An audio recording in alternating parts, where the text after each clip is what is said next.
Bueno, bienvenidos a todos a la tercera edición de Blockonomics, un ciclo de conversaciones sobre blockchain, cripto y todo lo que tiene que ver con la nueva economía digital. Hoy tenemos el placer de charlar con Martín Litwak. El ciclo está organizado por Lemon Cash. El producto principal de Lemon es una billetera virtual en la que además se pueden comprar y vender cripto. Pueden encontrar y descargar la aplicación Lemon Cash. En Lemon pueden comprar Bitcoin, Ethereum, USDT, y es muy fácil y tiene una dinámica muy friendly en cuanto a lo que tiene que ver para el usuario. Como decía antes, hoy tenemos el gusto de charlar con Martín Litwak. Martín es abogado, especialista en planificación patrimonial internacional, con un fuerte foco que después nos va a estar contando en todo lo que es FinTech y WealthTech, sobre todo en lo que tiene que ver con WealthTech, que después va a ampliar muchísimo más lo que tiene que ver con eso. Y como alguien que está en contacto con altos patrimonios y con planificación, siempre es muy importante su opinión en lo que tiene que ver con cripto, por una cuestión muy simple, que es que generalmente él ve las cosas antes que cualquiera. Básicamente eso, en lo que tiene que ver con administración de patrimonios y muchas cosas más. Así que bueno, pasamos, no sé, Martín, si estás por ahí, si seguís por ahí. Acá estoy. Impecable, impecable. ¿Cómo estás? Bien, ¿vos? Bien, muy bien, muy bien. Se hizo, se hizo un poquito larga la espera, pero acá estamos, así que impecable. Eh, cómo está Miami, donde vivís, donde desarrollás tus días y desde dónde trabajas? La verdad que fresco. Hoy estuvimos casi con 4 o 5 grados nomás, lo cual es atípico para esta zona del La mundo, camisa pero manga corta no bien. dice lo mismo. La camisa manga corta no dice lo mismo. Bueno, que a mí me gusta el frío es otro tema, pero hoy está Ok, ok, fresquito. ok. Estamos llegando a las Navidades, al invierno, así que bajó por... Bueno, yo siempre digo, para mí Miami, la gente le gusta el clima acá y demás, yo lo sufro. O sea, para mí septiembre, octubre empieza el clima lindo hasta febrero, marzo y después se arruina todo. Así que Sí, disfrutando sí. de diciembre, atentos acá a lo que depara el futuro político, que tampoco sabemos mucho qué es lo que va a pasar. Es un año de muchas incertidumbres, políticas, médicas, económicas. Así Sin que, duda. nada, llevándola. Y ahí es donde tal vez donde más están las oportunidades en las incertidumbres. Por eso, como decía antes, es tan importante hablar con vos y conversar un poco de todo lo que tiene que ver con lo que se viene. Eh, Vamos de lo más grande a lo más chico. ¿Cómo ves la situación política en Estados Unidos? ¿Cómo ves a Biden, a la salida de Trump, si es que hay salida? Sí, yo creo que hay salida, digamos. Creo que el triunfo de Biden está bastante asegurado en estos momentos.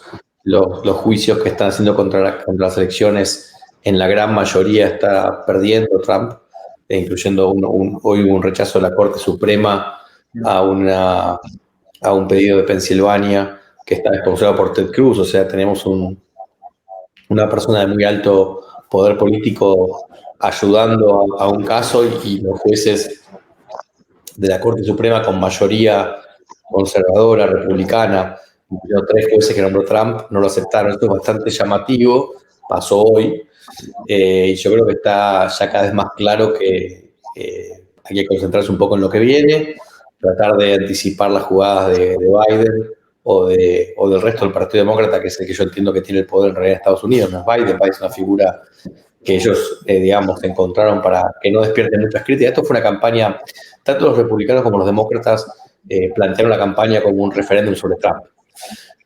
Claro. Y la verdad que la figura de Biden no era importante, ni era Biden el que estaba compitiendo, era irrelevante. Y ahora nos vamos a encontrar seguramente con un presidente bastante débil, bastante pendiente de lo que su partido quiera, con una sombra de Trump atrás molestando ante cada decisión que él tome.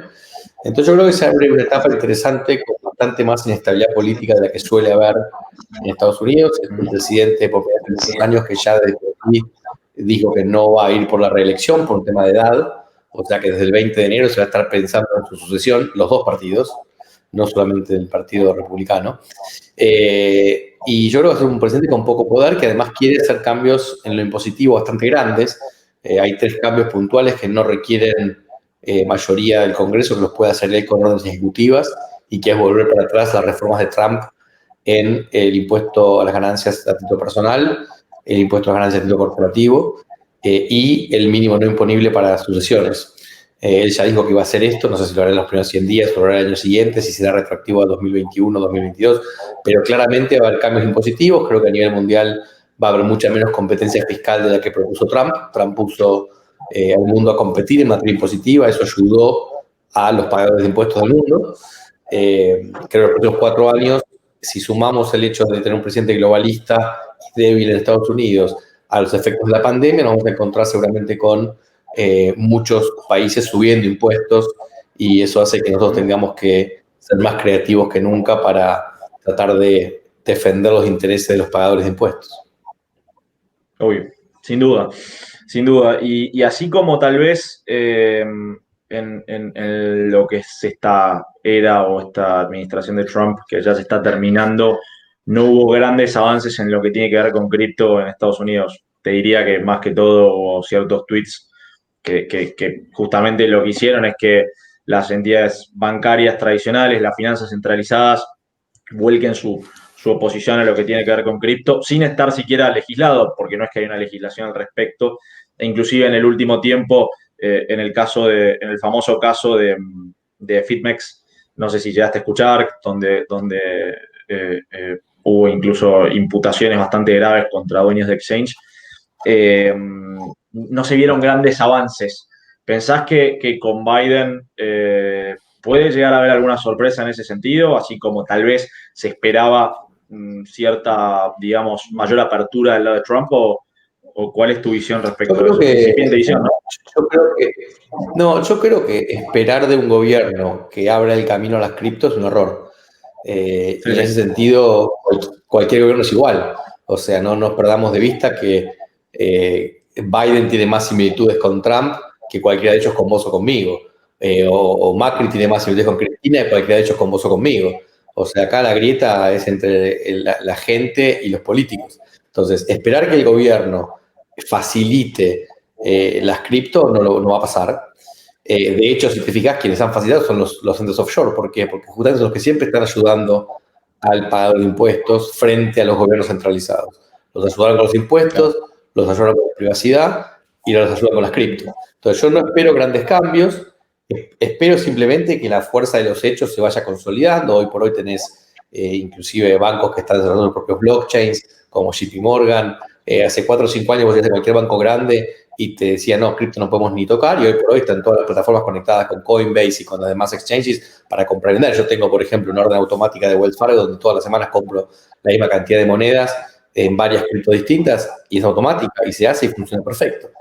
Entonces, yo creo que los hechos son más fuertes que las leyes, en tanto no sean ilegales, que no lo son, pero creo que quienes están en el entorno cripto, en el entorno blockchain, fintech, wealth, que tienen que seguir con sus proyectos, con sus laburos, tarde o temprano se van a terminar imponiendo, porque es lo que se viene. Es como cuando vos eras muy chico, pero cuando fue lo de Internet, era lo mismo. O sea, la discusión era quién gobierna Internet, hay que legislar Internet. Y bueno, Internet vino, llegó, se quedó y no pasó nada grave. Te diría que lo más grave que pasa con Internet son hoy, 20 años más tarde, las discusiones sobre si social media debe o no censurar y si debe o no ser responsable de lo que pasa adentro.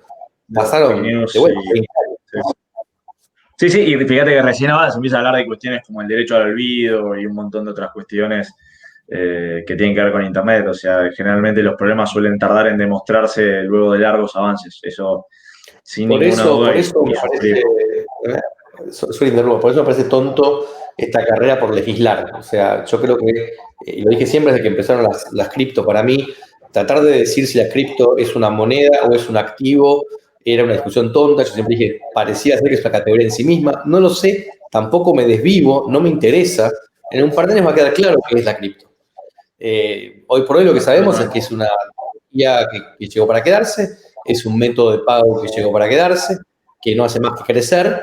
Después veremos cuál va a ser un fracaso, cuál no, cuál posibilitó un delito, cuál posibilitó mayores libertades para la gente. Pero hay que estar atento a estas cosas y estar de una manera expectante, pero sin intervenir. Justamente los gobiernos terminan cagando todo cuando intervienen por demás.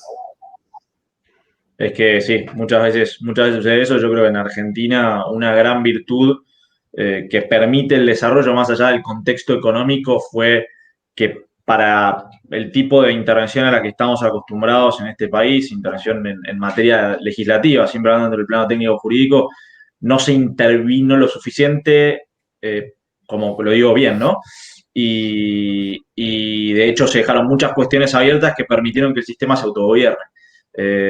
Al punto tal que justamente se respetó el principio hasta te diría el principio de no agresión en el sentido de que, a ver, somos todos partes de este mismo ecosistema, nos cuidamos entre todos y eso es lo que genera confianza en definitiva.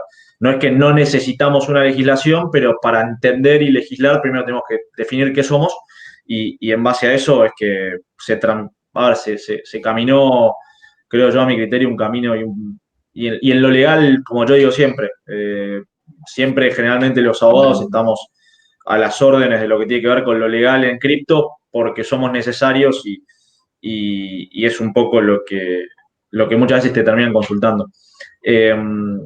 Y en tema de altos patrimonios, ¿cómo ves la familia tradicional de alto patrimonio en relación a cripto? Yo veo un avance grande. Las familias de alto patrimonio, aunque uno tendería a pensar lo contrario, son bastante conservadoras.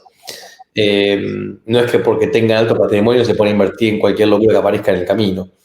Y la realidad, eso es igual en Argentina o en Nueva York, digamos, no cambia mucho. Y de vuelta, salvo contadas excepciones donde algún miembro de la familia tiene alguna inclinación por la tecnología, la inmensa mayoría no entró en cripto cuando estaba 1 a 2 o 400 siquiera el Bitcoin, sino que entró, te diría, después de la caída de la primera explosión, digamos, o sea, cuando se hablaba de la burbuja de 2017, ¿no? Y eso explotó y cayó y pasó de 20 a 3 o a 4. Ahí hay gente que dijo, para, esto tiene algo de sentido, por ahí 4 es un buen momento y entremos. Hoy todas las grandes familias tienen una posición en cripto, todas. Pero no fueron de las pioneras y no es una posición extremadamente relevante. O sea que, siguiendo tu criterio y tu lógica, vos que en Latinoamérica estás en contacto con un montón de familias de alto patrimonio y obviamente basándote en tu experiencia, vos dirías que quienes hoy están en cripto son un montón de personas con patrimonios medianos y chicos y no está, digamos, porque a veces es difícil, digamos, el mito que es lo que dice, que hay mucha gente de alto patrimonio que es capaz de volatilizar el precio. Y Sí, de acuerdo a tu experiencia, pero no, eso no es así. A ver, eso no es así. Lo que hay, es cierto, es por ahí gente que entró muy temprano y que tiene una gran cantidad de moneda y que tiene un peso específico muy fuerte si lo comparás con cualquier otra moneda del mundo o casi con cualquier otro activo del mundo. Pero no son las grandes familias, son gente, te diría, que se interesó siempre por tecnología y que entró en un momento que era barato entrar y que la vio venir, o que tuvo suerte, o una mezcla de las dos. Pero definitivamente las familias tradicionales de alto patrimonio están mucho más acostumbradas a los activos tradicionales. O sea, acciones, su gran mayoría son bonos de renta fija, inmuebles, a lo sumo alguna inversión en capital de riesgo, pero cripto no era una clase relevante hasta hace un par de años.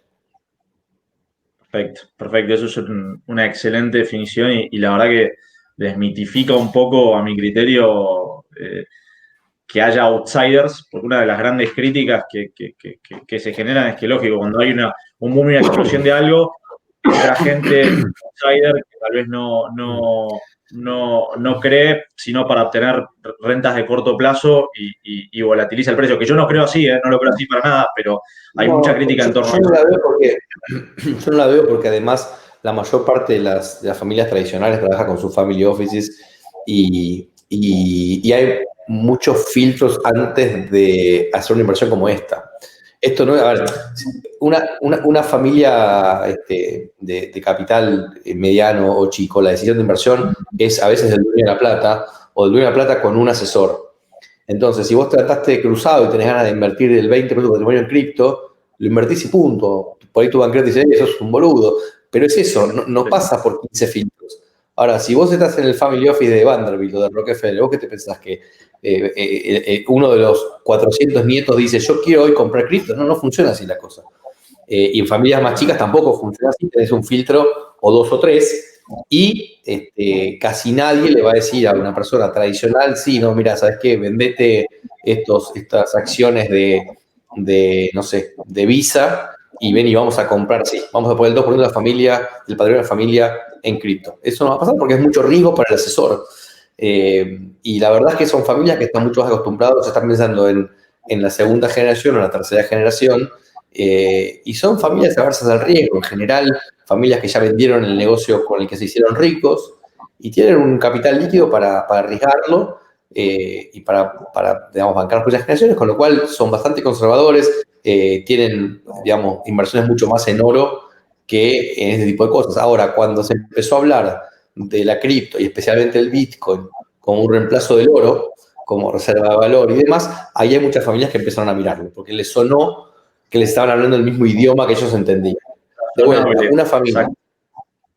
una familia que tiene, no sé, 100, 150 palos, o si querés 50 palos, y que sabe que está garantizada la vida de la primera generación, la segunda y quizá la tercera, no le interesa meterse en cripto para tener una rentabilidad de, no sé, 10x. Le interesa mantener un patrimonio al 5, 6, 7% y saber que no van a pasar sus datos económicos. Punto. Es mucho más del que vea, digamos. Ahí creo que el hecho de la recuperación, todo esto analizando obviamente desde el plano de lo que es esto, que es la confianza y estos últimos años, el hecho de que haya tocado 3.000, 4.000 dólares y haya vuelto a estar en 20, de alguna manera favorece en determinada forma, creo yo, y en el caso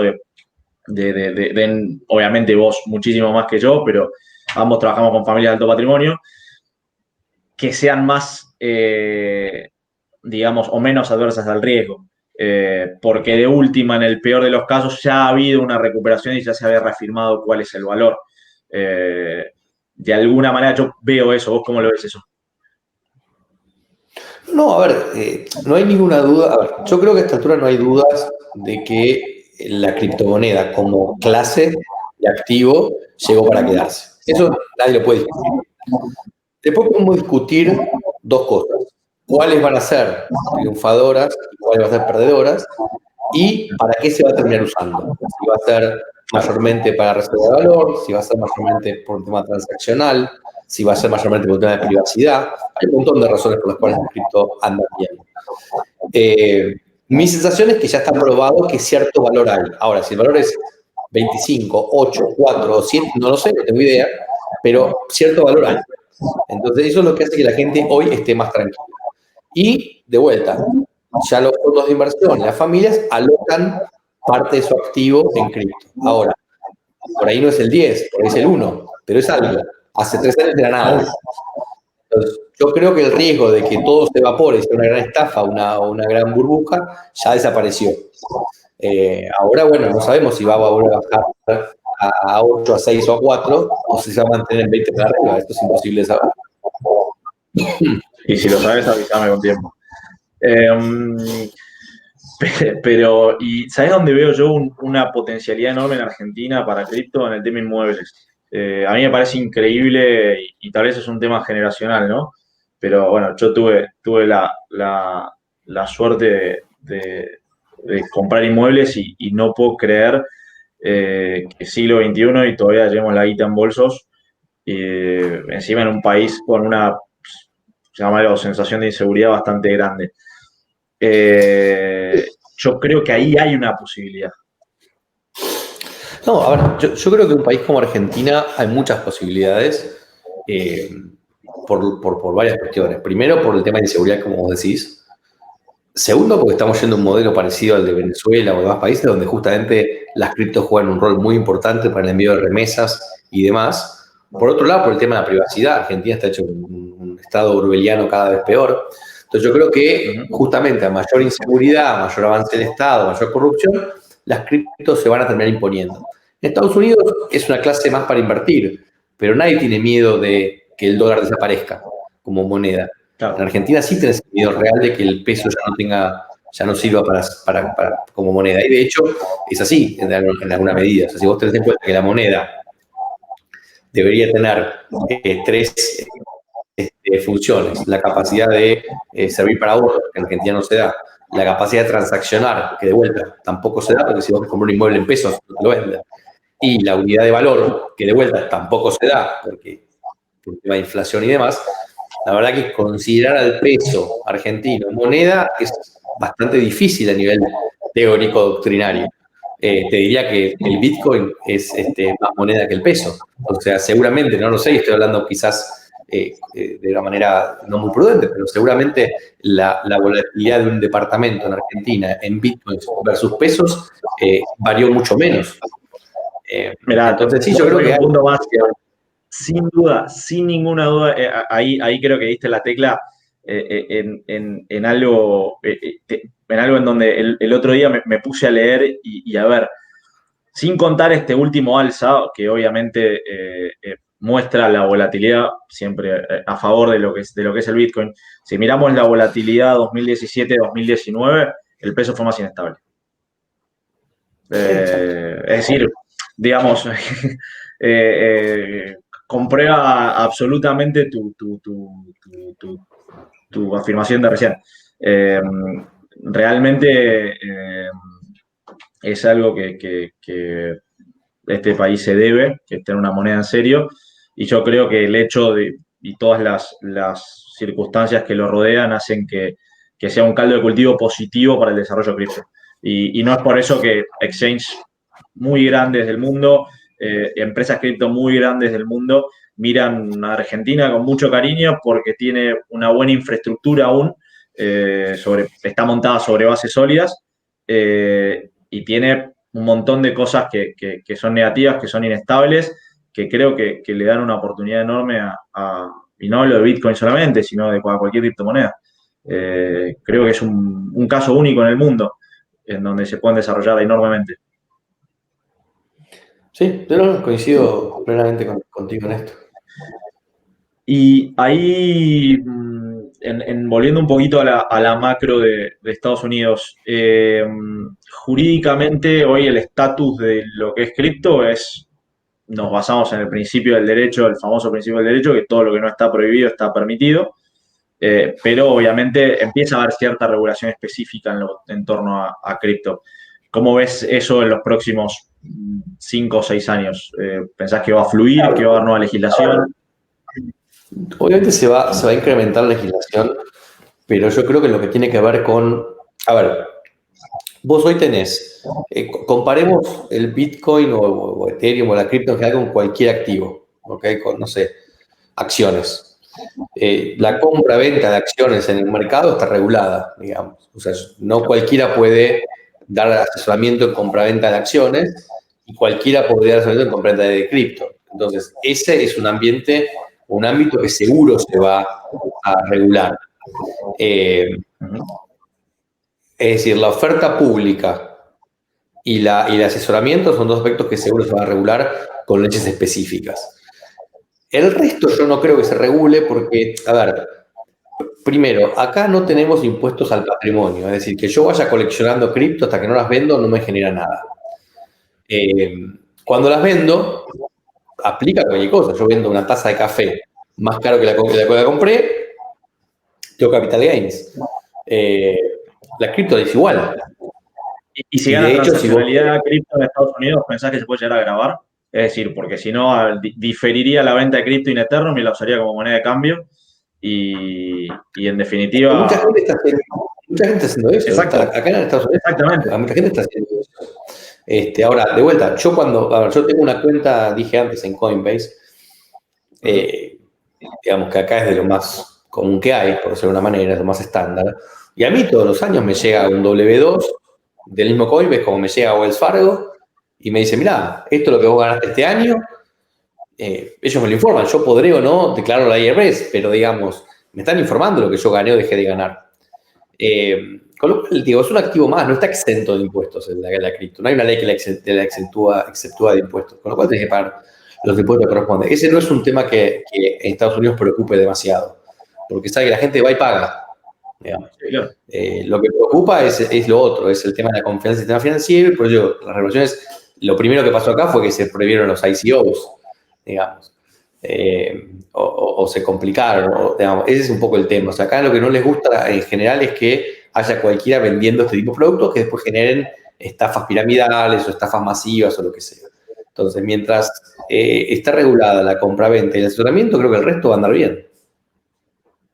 Cosas que veo cuando me toca trabajar con Estados Unidos, en particular algunos temas cripto, y en general con la región, ¿no? Es el altísimo nivel de compliance que tienen las empresas cripto. Es decir, muchas veces incluso a superior o a la par de bancos. Realmente eso cada día me sorprende más. No, acá De hecho, todo lo que es... los especialistas en compliance de los bancos se están yendo a empresas cripto. Y fintech en general también. Sí, es que sí, lo veo eso todo el tiempo, digamos. Las empresas fintech acá están con una fuerza muy grande.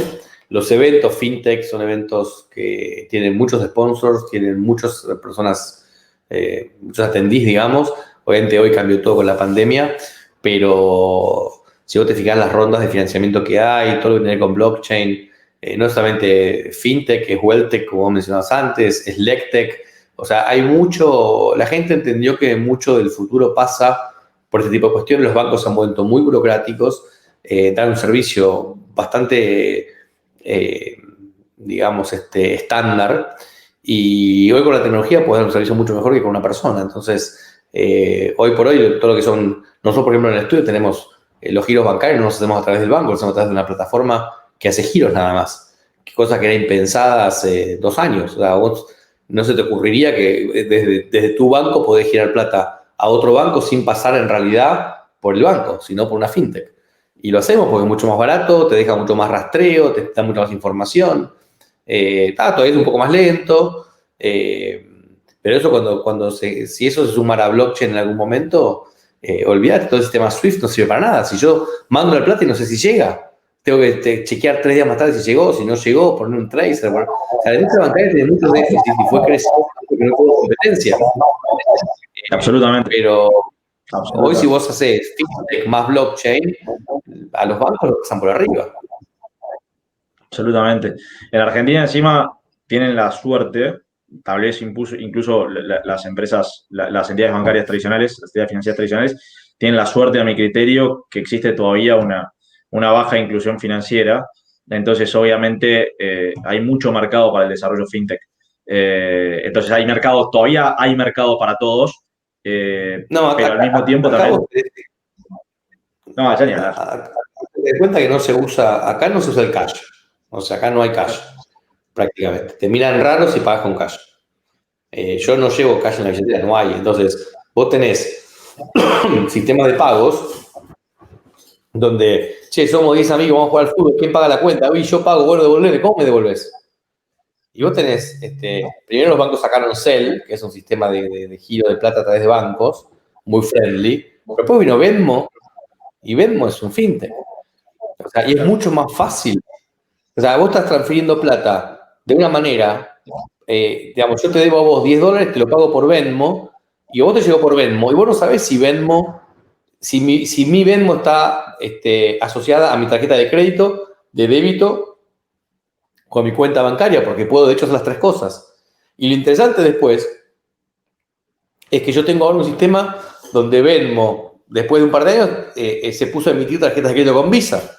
Entonces yo puedo tener una tarjeta de Visa que no es bancaria, que es de Venmo. Entonces son todas cosas raras, como que, de vuelta, así como es difícil catalogar y decir si si Bitcoin es o no una moneda en el sentido tradicional de las monedas, tampoco es difícil decir si Venmo es o no un banco en el sentido tradicional de banco, porque yo en realidad puedo girar de mi cuenta bancaria a Venmo $200.000, dejarlos ahí y gastar con mi tarjeta Visa Venmo. ¿Y dónde está la plata? No sé, ni yo sé dónde está la plata. Yo sé que tengo tarjeta y puedo gastar, pero ¿dónde está custodiada Es un esa plata? No sistema tengo de idea. compensación de alta tecnología, por alguna manera. Sí, sí, sí, absolutamente. Eso creo que es una de las cosas sobre las cuales la industria tiene que trabajar más y donde tienen que estar más afilados, que es en un poco entender el concepto básico que hoy en día, a ver, de 70, 80, 90, 100 años después de la aparición de las entidades bancarias a gran escala, cuesta entender que si vamos todos al banco al mismo tiempo a sacar toda nuestra plata, el banco no tiene la plata de todos. Entonces, imagínate eso, tratar de explicarlo en lo que es la industria fintech, es un poco más complejo, pero sí, es algo que realmente se ve venir. ¿Y cómo ves Argentina? ¿En qué? Te la dejo abierta, te la dejo bien ahí. No, a ver, yo la verdad que siempre vino por un poco de tristeza, digamos, es lo que hablamos ayer, creo, ayer cuando hablamos por teléfono. O sea, la verdad es que tratando de separarnos un poco de lo que es este gobierno puntual, que realmente ha sido paupérrimo en todos los aspectos, desde no poder organizar la imagen del presidente Fernández en la Casa Rosada con un megáfono en el velatorio de Maradona es una imagen que no la ves ni en Zambia. Y la realidad es que si te fijas, en los últimos 70 años Argentina estuvo un tercio del tiempo en recesión, fue el país que más defaults tuvo, más del 50% del tiempo estuvo en default.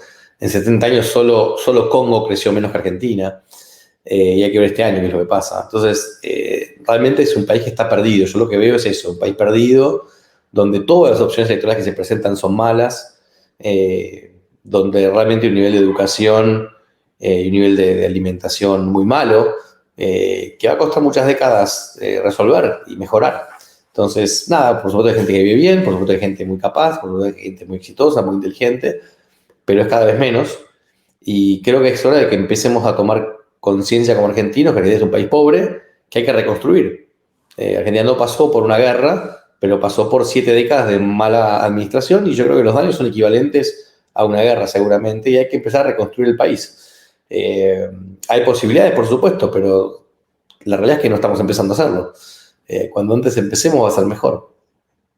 ¿Ves en la tecnología una oportunidad? Yo creo que, a ver, hay una teoría que dice que, bueno, que la revolución industrial ya está culminando, ya culminó hace unos años, y que no es que todo vuelva a cero, pero que, digamos, hay ciertos países que si se preparan bien pueden recuperar mucho terreno en poco tiempo. ¿Ves, hablando en lo que tiene que ver con tecnología, en lo que tiene que ver más específicamente con fintech, una posibilidad ahí para Argentina?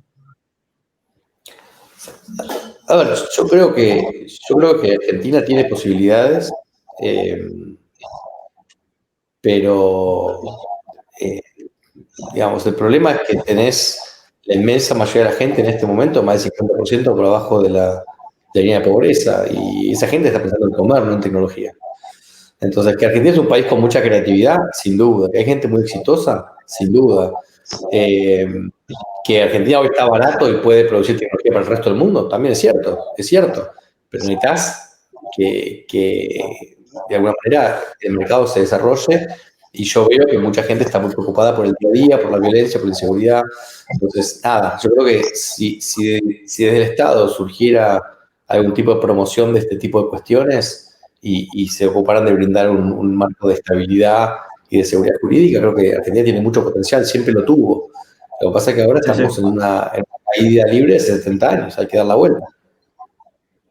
Y lo que tiene que ver más propiamente con tecnología, a mí hay una cosa particularmente que siempre digo que me vuela la cabeza y está muy asociado con el tema hambre, con el tema falta de educación, pero cómo creo que se pueden acortar brechas, hay algunas aplicaciones que tienen que ver con fintech, que son propias de la industria, no viene al caso, pero que una persona que tal vez en el barrio 31 está vendiendo en un kiosco montado ahí, puede cobrar a través de alguna aplicación y puede, sin saberlo, sin saber ni siquiera cómo opera, estar directamente invirtiendo en bonos argentinos o estar invirtiendo digamos, de alguna manera, creo que es un buen ejemplo gráfico de cómo se puede acortar mucho, mucho en poco tiempo. Yo he visto en países como Kenia, por ejemplo, donde la pobreza es histórica y enorme, que la tecnología ha cortado brechas, ha permitido recuperar mucho tiempo. Gente tal vez muy precaria usando tecnología para cobrar, por ejemplo, porque no Sí, tiene una moneda estable o porque... yo coincido con eso, pero hay dos, digamos, hay dos conceptos importantes. Primero, eso no va a surgir nunca del tipo que está cobrando, porque no entiende ni qué opciones hay, tiene una educación muy limitada y demás. Y la verdad, de los países que vos mencionás, en Kenia o incluso otros países africanos, han tenido, después de décadas de pobreza, gobiernos muy abiertos en cuanto a la recepción de inversiones extranjeras y demás. Y los últimos años han tenido seguridad, y han tenido seguridad jurídica y han tenido poca inflación. Entonces, creo que Argentina tiene que empezar a recuperar justamente estos valores. O sea, no vas a tener ninguna industria que funcione bien con una inflación del 50% anual, sin seguridad jurídica y con trabas de inversión extranjera. Lo que vas a tener es lo que funciona en Venezuela, que es, tengamos todo un sistema paralelo, blue, vinculado más a fintech que a bancos para violar todos los límites que me pone el régimen. Y eso te la tomo. Pero para que crezca en serio la industria necesitas otro tipo de gobierno. Eso es absolutamente cierto y coincido al 100%. Y como siempre digo, otra vez es importante la información, es importante estar informado, saber qué compras, está todo en internet, leer, es el lado B, ¿no? Eh, bueno, yo creo que es momento de pasar a preguntas, que tenemos varias preguntas, hay bastante gente conectada escuchándonos. Antes que nada, como te digo, para mí es un placer, Martín, hablar con vos, porque siempre creo que yo me considero una persona frontal y me encanta hablar con gente frontal que diga lo que piensa y es un placer siempre escucharte, porque además a diferencia mía, que soy frontal, vos sos frontal y sabes. Entonces, de verdad, es un placer. Esa es la diferencia. Eh, a ver, acá me pasan un par de preguntas. La primera, ¿qué herramientas de control financiero recomendás? No sé Sí, a qué se refiere con control financiero. Bueno, Cuando me decís control, no me gusta el control. sí, es bastante amplia, es bastante amplia la pregunta, es bastante amplia la pregunta. Yo me imagino a ver, tal vez para control de patrimonio o algo que tenga que ver con eso, me imagino que puede venir por ahí la pregunta. No sé si hay alguna en especial que uses o que usen o lo que sea. No, pero de hecho hay bastante evolución en esos temas, de lo que es, digamos, sistema de reporte y de consolidación y demás, y hay mucho fintech en eso, de hecho, que toma información de varios bancos, consolida y demás, pero no te diría una en particular para recomendar. Ok. Esta es un poco en rol de economista. A ver, ¿cuándo crees que se dará el pico de popularidad y de uso de cripto en el mercado financiero local, Argentina? Es una pregunta muy... Es difícil. El Es oráculo difícil. dijo acá. No, pero el problema es el siguiente. Digamos, para que haya un pico, digamos, de uso de cripto, las cosas tienen que ir o muy bien, entonces hay mucho excedente de capital y como reserva de valor la gente invierte en cripto, o las cosas van muy mal, entonces la gente busca el cripto por privacidad y por transaccionabilidad, digamos. Yo creo que estamos más por el segundo camino, por cómo está Argentina, y creo que a medida que se vaya destruyendo el peso, todo lo que es moneda extranjera, incluyendo cripto, va a subir. Entonces yo creo que seguramente en el próximo año vamos a ver un crecimiento muy importante de uso de cripto. No sé si el pico va a estar el año que viene, pero el año que viene se va a usar mucho más cripto de lo que se usa ahora, sin ninguna duda. Yo creo además que, si me permitís un comentario, creo que todo lo que es cripto, ni hablar los fintech, ¿no? Pero lo que es cripto no distingue signos políticos. A diferencia de lo que uno puede pensar generalmente, porque tenés a Venezuela con el petro y después tenés a Singapur, países que están en las antípodas en lo que tiene que ver con economía y con ideas de política económica y al mismo tiempo ambas abrazan cripto, tal vez algunas por necesidad, otras también por necesidad de lo que tiene que ver con crecimiento, desarrollo, etcétera, y otras por Bueno, necesidad de es lo que problemas. es lo que te decía recién, vos tenés los dos extremos.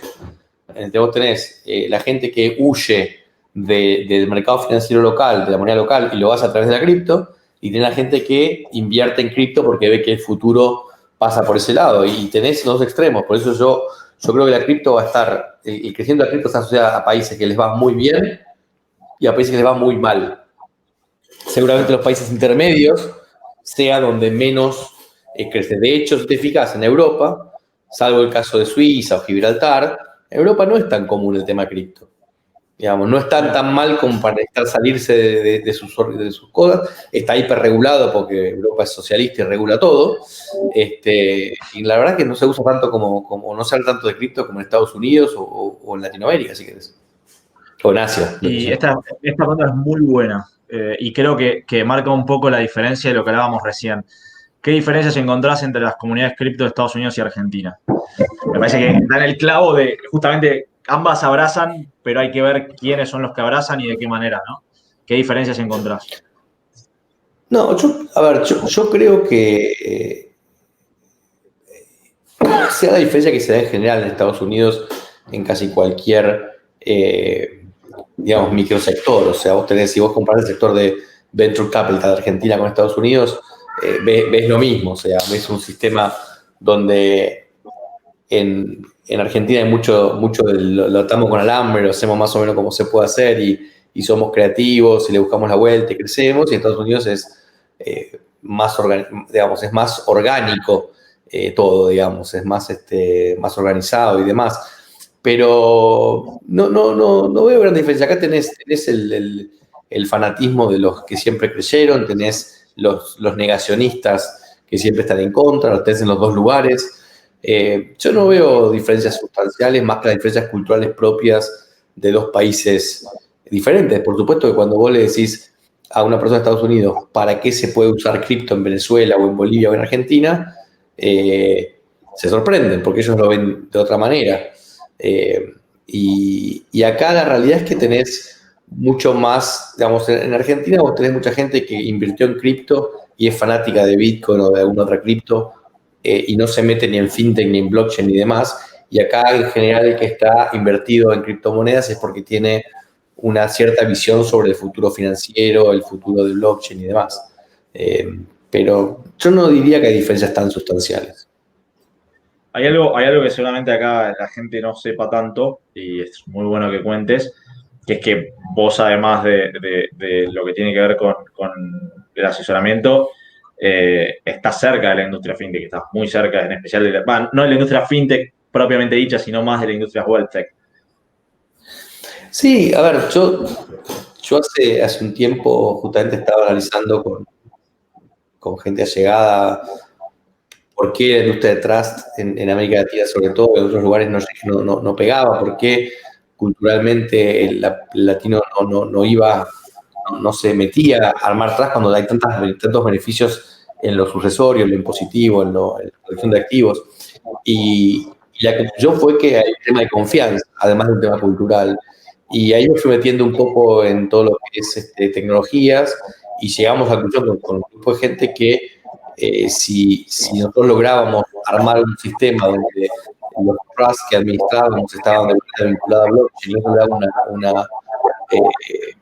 mayor, íbamos a conseguir a gente entrar a este mercado. Y creamos una compañía de más de 2 años. Estuvimos trabajando todo el año pasado con los argentinos. Y en enero de este año lanzamos el primer producto, que es software as a service, un sistema de creación, administración, storage, trust, en blockchain. Mi firma es la primera firma en el mundo que lo tiene, usa. Estamos justamente atravesando la segunda ronda de capitalización para salir al mercado. La primera ronda la usamos para financiar el proyecto que estamos cerrando rondas de diciembre o en enero máximo para salir al mercado. Un mercado que es de nicho, pero es mucho más que interesante, digamos. Es un nicho que mueve mucha plata, muy poderoso. El sistema nuestro es un sistema, un producto hecho por la industria para la industria, estamos muy contentos y funciona muy bien. Nosotros este año, por ejemplo, crecimos un 30% del mercado de trust y no colocamos gente, porque el sistema nos permite hacer los trust de manera muy eficiente. Es un sistema que es bueno para el cliente y es bueno para el trustee. Así que, nada, sí, estoy hace mucho tiempo metido. De hecho, yo soy CEO de esta compañía. Somos 4 fundadores, más la gente que puso plata. En los 2 años en el mercado y creo que es un producto que va a ser muy exitoso. Digamos. Ahora, yo no diría que estoy muy activo en fintech y wealthtech, porque esto tiene mucho más que ver con trust wealthtech, pero claramente entiendo el sistema, digamos. Entiendo los jugadores, entiendo la ventaja que tienen, entiendo los diferentes bloques que hay, digamos, y me siento muy cómodo invirtiendo en fintech o en cripto porque sé lo que estoy haciendo. Digamos. Después puede ir bien o mal, pero lo entiendo. No, por eso estaba bueno, me tomé el atrevimiento de contar un poco este proyecto que ya está hiper avanzado, en el que estás involucrado y como para darle incluso aún muchísimo más sustento, no solo de lo que ves, sino de tu experiencia propia dentro de lo que es WealthTech y de lo que haces. Bueno, creo que le hemos sacado jugo, creo que hemos dejado varios temas sobre la mesa y yo me voy a casa pensando en todo lo que se puede hacer, en todo lo que viene y en todo lo que dijiste. Bueno, te agradezco yo a las órdenes de tuyas, de Lemon, de la gente que estuvo escuchando y siguiendo. Te agradezco por tu tiempo y nada, quedo a disposición. Dale, yo también agradezco a la gente de Lemon por invitarme a moderar el panel, además con un amigo como Martín. Un placer. Y bueno, creo que hasta acá llegamos. Y una cosa muy importante, que es que Martín es autor de 2 excelentes libros que tuve el gusto de leer y que los libros están a la venta en Venti. Así que quienes quieran interiorizarse más en la materia, en lo que es planificación patrimonial, el señor acá lo baja a tierra como nadie. Lo que sí, nunca me Bueno, te firmaste los agradezco. libros, pero bueno, eso lo vemos después cuando te vaya a visitar. Ya nos veremos en algún lado cuando la pandemia lo permita. Dale. Bueno, Abrazo. buenas noches para todos y un abrazo.